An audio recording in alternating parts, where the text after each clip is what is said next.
सोनम वांगचुक एक 60 वर्षीय युवा। 60 वर्षीय वैसे युवा नहीं होता, हमारे संविधान के अनुसार 60 वर्ष के बाद उसको वरिष्ठ नागरिकता का अधिकार मिल जाता है। रेलवे में उसको कंसेशन टिकट मिलना चालू हो जाता है और उसको वृद्धा पेंशन का भी हकदार हो जाता है 60 वर्ष का बाद। तो 60 वर्षीय हमारे सोनम वांगचुक जी पिछले 18 दिन से, आज 18वां दिन हो गया है, 15 जुलाई, 18 दिन से भूख हड़ताल पर बैठे हुए हैं जंतर मंतर पर। और कई फिल्मी हस्तियों या कुछ सामाजिक कार्यकर्ताओं ने उनकी भूख हड़ताल को तोड़ने के लिए एक भावुक अपील भी की है। मैं भी उनसे अपील कर रहा हूं कि आप अपनी भूख हड़ताल तोड़ दीजिए। आप किसके लिए भूख हड़ताल कर रहे हो? समाज में एक नई चेतना के लिए, समाज जागरूकता के लिए, शिक्षा मंत्री के इस्तीफे के लिए, या फिर शिक्षा में सुधार के लिए? आपका उद्देश्य जो भी है, आपने जो भूख हड़ताल के लिए जो बिंदु रखे थे कि सुधार हो, तो उसके लिए प्रक्रिया चल रही है। भूख हड़ताल का फिर कोई औचित्य बन जाता है। शिक्षा मंत्री का इस्तीफा भी आपने भूख हड़ताल में एक बिंदु रखा हुआ है।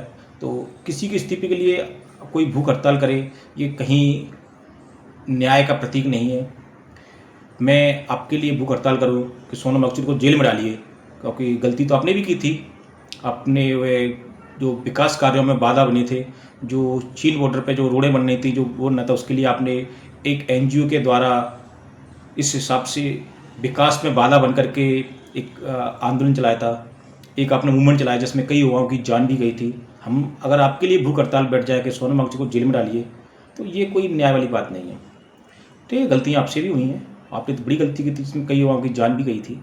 तो ठीक है, वो आपका निजी मैटर हो गया, अभी हम आपके लिए बात नहीं करेंगे। अभी केवल मैं ये बात करना चाह रहा हूँ कि सोनम वांगचुक की जो भूख हड़ताल है, इसे केवल अगर तोड़वा सकता है, तो उसको ख़त्म किया जा सकता है, तो वो अभिजीत जी, सीजेपी के जो संस्थापक हैं, अभिजीत दीप के, क्योंकि वो उनके इशारों पर ही भूख हड़ताल पे बैठे हुए हैं। और उनकी भूख हड़ताल तोड़ने के लिए अभिजीत दीप के जी अगर एक बार कहेंगे तो वो भूख हड़ताल तोड़ देंगे। वो सीजेपी यानी कि कॉकरोच जनता पार्टी के समर्थन पे आकर के भूख हड़ताल पे बैठे थे। अगर सीजेपी को भूख हड़ताल करनी थी तो सीजेपी वाले खुद करते, उनके अध्यक्ष करते, जो उनके प्रवक्ता हैं, इतने सारे, कई सारे प्रवक्ता हैं उनमें, राठौर है, सबीना है, और भी बहुत अच्छे अच्छे बड़े बड़े प्रवक्ता हैं उनके, वो करते। अभिजीत दीप के जी खुद आके बैठते भूख हड़ताल पे। ऐसा उन्होंने खुद तो किया नहीं है। जो युवा थे वो तो निकल लिए, एक वृद्ध व्यक्ति को वहाँ पे भूख हड़ताल के लिए बैठा दिया, वो भी ऐसे व्यक्ति पे जिस पे पहले से ही देशद्रोह के कई सारे एलिगेशन लगे हुए हैं, युवाओं को भड़काकर हिंसा कराने के एलिगेशन लगे हुए हैं, चाइना बॉर्डर के आसपास विकास कार्यों में बाधा करने के, विकासों को बाधित करने के एलिगेशन लगे हुए हैं। ऐसे व्यक्ति को आपने जंतर मंतर पर भूख हड़ताल के लिए बैठा दिया है, जिससे कि ऐसे एनजीओ, ऐसे फंडिंग एजेंसी सी जो हमेशा भारत का अहित चाहती हैं, जो चाहती हैं कि भारत बॉर्डर के आसपास अपना विकास ना करे, अपनी जो आंतरिक सुरक्षा उसको मजबूत ना करे, भारत कमज़ोर रहे, ऐसी जो बाहरी एजेंसियां हैं वो फंडिंग कर रही हैं, वो तो ऑलरेडी फंडिंग करेंगी। वो चाहते भी यही हैं कि सीजेपी को ऐसे ही फंडिंग हो। केजरीवाल जी भी इसी वहाँ से गुजरे हुए हैं।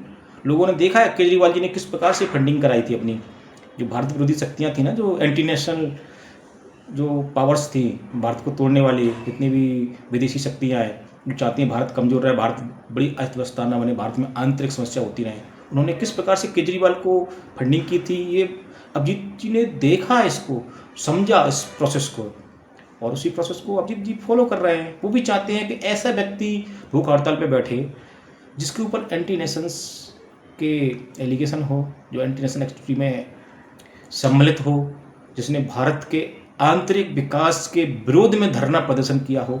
ऐसे व्यक्ति को अगर भूख हड़ताल बैठेंगे, ऐसा व्यक्ति हमारे साथ में आएगा, तो जो भारत विरोधी शक्तियाँ, भारत विरोधी जो फंडिंग है, वो हमें अच्छी फंडिंग मिलेगी। और वो फंडिंग बहुत बड़ी फंडिंग होती है। अभिजीत दीप के जी केजरीवाल के उस फंडे को जानते हैं कि किस प्रकार से केजरीवाल जी ने किस हद तक फंडिंग प्राप्त की थी। ठीक है, हमारा केवल एक ही अनुरोध है, अगर भूख हड़ताल करनी है तो अभिजीत दीप के जी को करनी चाहिए, ना कि सोनम वांगचुक जी को। सोनम वांगचुक वृद्ध व्यक्ति हैं, 60 वर्षीय। उन्हें तुरंत मेडिकल की आवश्यकता है, उन्हें हॉस्पिटलाइज किया जाए और जो हो सके संभव किया जाए। मेरी इतनी ही अपील है।